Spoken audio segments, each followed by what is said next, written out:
Hey everybody, this is Cierra from the Local History and Genealogy Department at the Kenton County Public Library. Today I am going to be doing a little introduction to the FamilySearch.org catalog and all of the fun genealogy gems that are hidden and ready for you to discover in the Family Search Catalog. I think you guys will really enjoy this presentation because there's a lot of stuff that's not indexed or searchable on Family Search that's hidden in the catalog. And I think a lot of people don't always know to make use of the catalog. So I would highly recommend going through the catalog after this presentation and looking at all the fun stuff that you can discover. So let's get started. Let me get my slide. There we go. So today's just going to be kind of an introduction to the Family Search Catalog. This is a screenshot of the catalog. Later we're going to go actually onto the web and view the catalog and do some searches. But I just wanted to let everyone know that there are some places on the website where you can find the catalog buttons. The big one is right here in the bar here that's highlighted in green. That's where the catalog is. A lot of times everybody goes into the catalog to do, or on Family Search to do just a simple search, and you put your names in, and that's great. There's a lot of great stuff to find, but there's also a lot of great stuff hidden in the catalog. Just looking at the basics of the catalog, there's a lot of different options you can search by. There's place, surnames, titles, authors, subjects, and keywords. Today, I'm really going to focus on searching for places because it's a lot easier, I think, sometimes to look at the place for specific records that you're looking for your family, but take advantage of all these other different search options because they are helpful in helping you locate families, so surnames. Titles is a good way to search the catalog for the books that are available. Some of them are digitized, some of them are not. So you can also search Family Search for books. You can search by author to go along with the books. Subjects, you can look by, that could be any noun, so person, place, thing, anything that you think is a subject. You might want to do a subject search. And then keywords is just great for basic searches if you're not sure how to get what subject you're looking for or what you're looking for exactly. But the search by place is really what I want to focus on because I think there's some great stuff in there. And then I just want to remind everyone that you'll need to create an account in order to view things on Family Search. And I'm going to go into in a second about how you can view things on Family Search and what kind of the different access and restrictions are. But you will need to create a free account in order to use the website to its full potential. So please be aware of that and take time if you don't have an account to make an account so you can view these things. Okay, so before we go into the catalog, I just want to go into some of the background and basics of the catalog a little bit further. There are image restrictions in the Family Search catalog. A lot of the items have like a viewable image. So you can look at things like a full census record if you're used to doing the searches. But in the catalog, you might be able to look at an entire roll of microfilm that's not been indexed or made available through keyword searching or indexing. So in order to know what you can actually view on Family Search and what you can't view from home, there's a couple of key icons that all of the records have. And I apologize that I'm going to move my face because it's blocking the source of this information on Family Search in the blog, and I want you guys to be able to go in and find that. So I'm going to move myself up here. And so I want to just say that the document, so anything that has a document icon next to it means that the resource is only indexed. So it's only a text index. So there's a transcription of the document. So a lot of things that are searchable in the regular search have a document next to it because they've been indexed. So they're searchable. There's been some text encoded into the database for it. A camera icon means that you can view the original document. So these are census records. You can view these on Family Search with the camera icon. So these all have camera icons. So if you are searching Family Search from home, there might be records that have a camera icon with a key over it. That means that they are restricted, and sometimes the restrictions vary depending on what the original use agreement was for Family Search. And so what I mean by that is that sometimes when Family Search gets like vital records or court records, they are only allowed to make them available within either a family search center or an affiliate library. And it depends on the collection and who gave them the records. And so every records collection is going to be different. I would say a majority of the records are viewable from home, but there are records that are going to be only available within a family history center or a affiliate library. When you click on a record with a key, it'll tell you when you open it up whether you have to be in an affiliate library or at a family history center. So just these are the different icons. So if you see one with a key, that means that you'll need to come to either an affiliate library or a family search history center. I just want to remind everyone, I'm going to move my, click the wrong one. There we go. Okay. I just want to remind everyone that the Kenton County Public Library is an affiliate library. So that means that we do offer increased access to some of those restricted images on Family Search, and I mean the ones that have the keys over them. So if you're at home and you're doing a search and you see that you can't access it, but it says it's available at an affiliate library, you can come to any of the Kenton County Public Library branches and you can access those images. There are some images that you can only view from inside a Family Search Family History Center. And so just keep that in mind that we are a different tier than they are. But a lot of images that you'll need, you can access here at the library. You can access those images from any of our branches. So you can go to Covington, Earl, or Independence and view those images on any of our computers, or if you're logged in and connected to our Wi-Fi on your like laptop or tablet, just make sure that you're connected to our internet connection and you can view those images here at the library.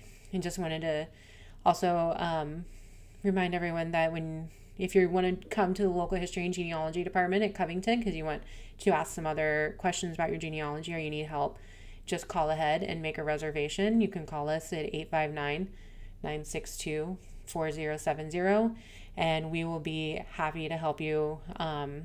We'll get you a reservation in here and we can set you up on the computers if you need help and get you started on using the catalog. So that is an option. Okay, so now I want to go to the Family Search Catalog on the web, and I'm going to switch here and transition to it. Bear with me. I'm hopefully the one click and it will come up. It did. Great. Okay, so like I said, this is the Family Search Catalog, and you can get to that by the green button here on Family Search, or you can go to Search, and then the drop-down menu says Catalog. But right now I am already there. So it has loaded it all for me. And as you can see, I'm already logged in, so I won't have any issues with not being logged into the catalog. So from there, we can do a bunch of different searches. The first thing I'm going to do is a place search because it's very specific on how you enter in a name for the place you're looking for. And it does have like a drop-down menu, so it will help you fill in the place names. But what is kind of backwards about it is that you have to start with the biggest area and then go to the smallest area. So in that, what I'm trying to say is that you have to start with a state and then a county and then a city. So I'll start with an easy example, which is Kenton County. So we're going to put in Kentucky, and it's already said United States for us, but because it's going to autofill, so you don't have to actually type that in, but it does want you to start with the United States. And then I'm going to type in Kenton, and now it'll take me, I'm going to click on this green line here. That'll take me to their collection and their catalog after I hit search of all of their Kenton County records. What I really, really think is great about this is that it then organizes them for you in another subject. So you can see what they have for census records for each census. You can see court records, land and property records, maps. The probate records get used quite often. There's vital records, taxation records. Keep in mind that every single county of records on Family Search is going to be completely different because they have different records for everywhere. So what this looks like for Kenton might not be the exact same as what it looks like for Campbell or Boone. So what I would do from here is, let's say, what do I want to show you? There's so much good stuff on here. Let's do land and property. So you click on the tab here for land and property, and it shows you that they have 3 items here related to that.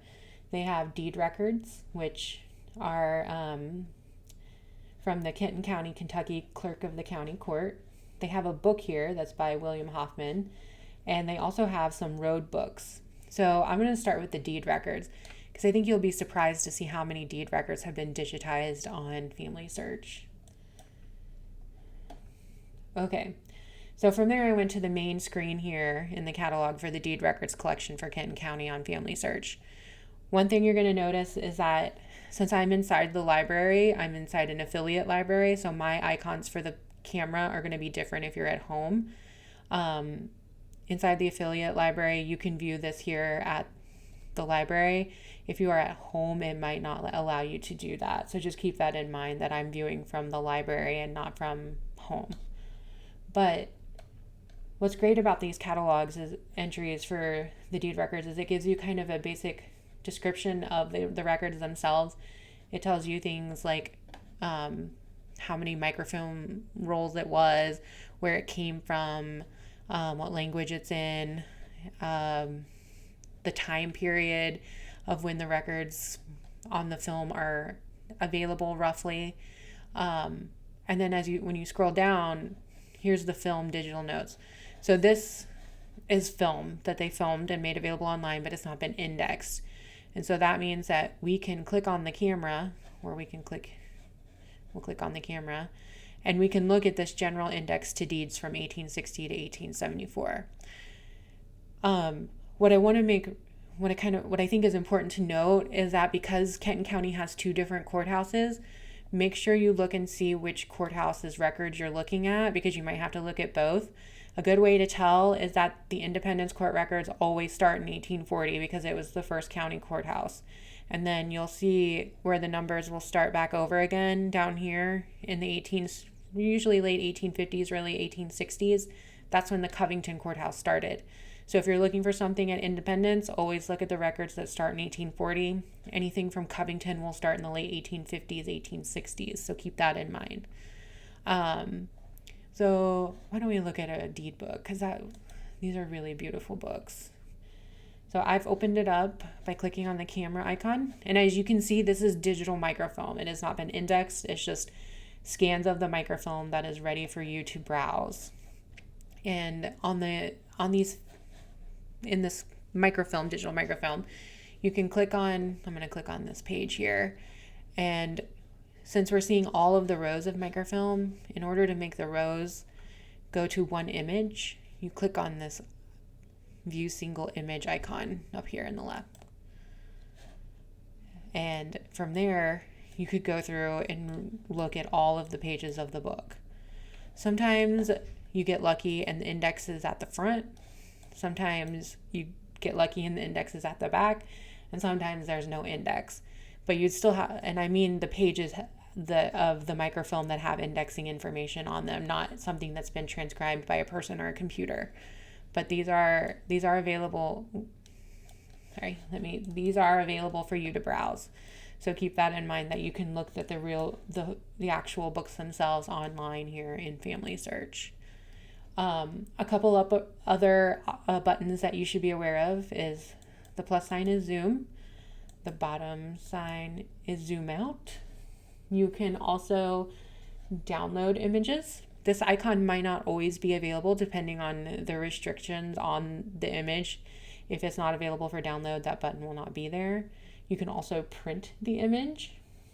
And the tools button is helpful. Let's say that this document was inverted the wrong way. You can fix the invert, and then you can also adjust it. We can make it brighter. We can adjust the contrast. So you want to just know that those buttons are available, because sometimes the original microfilm is really, really difficult to read. And so you'll want to take advantage of those tools that they provide you. Another thing to make note of is this film number. In case you ever need to come back to that film, you can search the catalog for this film. So if you were going through this book of deeds and you wanted to come back and do it again, you could just search for this film number and come back to this microfilm page number. Keep in mind, like this is deed book 1. This is page 2. This number correlates to the microfilm number. So it's the page that it's on the microfilm. This is the actual page number of the deed book. So if you are doing citations, you want to make sure that you record these page numbers. But if you need to come back and look at these later, you'll also want to record this image number. They are different numbers and they have different uses. So make sure that if you're using this for historical research and you have to document your source, these are the numbers you use. But if you're trying to view this later, this is the image number that you need, because images and book numbers do not always match up. All right, let's go back to the catalog one more time. I'm going to show you guys. So that was just land and property. And if you click on it again, like the title heading, they'll expand and contract. So that's nice if you want to go look at something else and you don't want rows and rows and rows of these things open. There are also taxation records here. So we have the tax assessor books available from 1840 to 1875 and 1879 to 1892. So we'll click on that tax list. So here it tells me which list I'm looking at, and it says that I can browse these images online. So this is a good one to point out, because this item is actually not available online because it doesn't have a camera. It's only available on microfilm at the Family History Center. And all I had to do was hover over that icon and it told me what it meant. So if you find another icon that you haven't seen before, that's a good thing to know, that you can just hover over it and it will tell you what the restrictions and access are on it. So there is another one that's only available on microfilm. So you can go through these lists and find a specific tax list there's stuff for all over the county, Independence, Buena Vista, Covington, Ludlow. There's tax lists there for all of the counties. And we'll look at, let's do something here. We'll go to this one. So once again, it displays it for you in rows. So just so we can get some practice with this. To view a single page, I'll start here on page 1 by clicking the book page. And then I'm going to click this icon right here that says View Single Image. And from there, you can zoom in, zoom out with the plus and minus. And what that does is it lets you kind of, if you need it to be bigger or smaller so you can read it, you can do that then. This one's just kind of like, this is a nice first page because it's a template page. So I would always save this because you could, print it out and write in the stuff on your family exactly and go from there. I'm going to click that next button. This next button allows you to scroll through the microfilm at one page at a time. And you'll notice that this film is 2 pages across. So you'll want to make sure that if you download that and print it, it might not print out well on 8.5 by 11 paper. You might have to manipulate it into 2 images in order to get it to print to where it's legible. But you can zoom in and read. And all of these names of people, they haven't been indexed so that you can go and search for them in the Family Search part of of Family Search.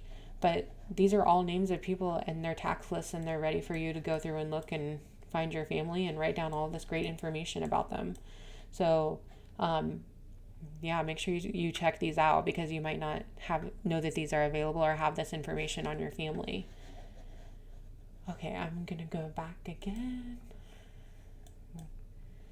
There's tax lists, we've done property. Let's do probate. So probate is another great genealogy gem on here.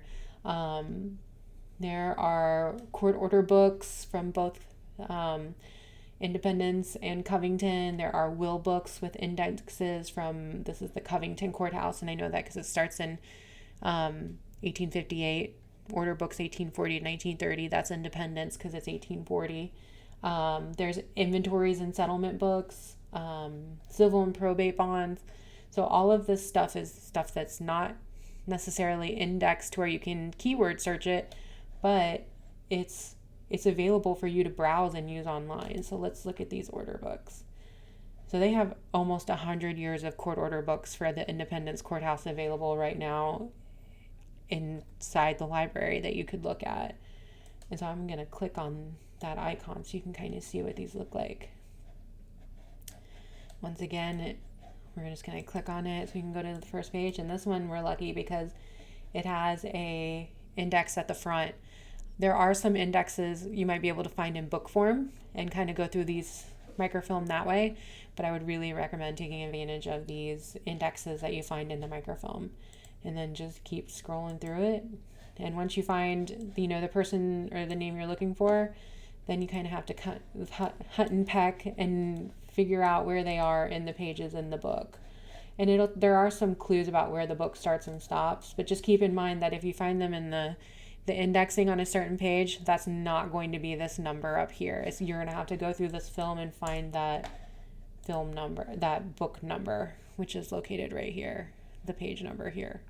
So just kind of remember that this is an image number. It is not a page number, because you can see already that this is page 74 in the book, but we're at 87 in the images. So we're already off almost, well, I can do this, almost 13 images. So keep that in mind. But once you find it, you can look at all of these great order books online, and you can download them or print them and use them for your family history research. All right, let's go back. So a keyword search is kind of a fun search to do, because you might not know, you might want to look in, like I've done keyword searches before for Covington, let me spell that correctly, Covington, Kentucky.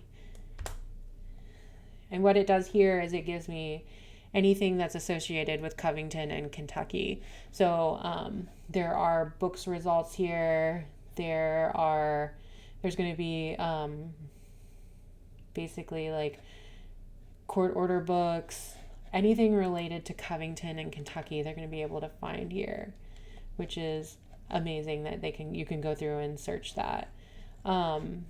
Another thing, so the search here is on the left after you do an initial search. So you could also go in and do, let's see, the keywords don't have to necessarily be places. So you could do, let's do like,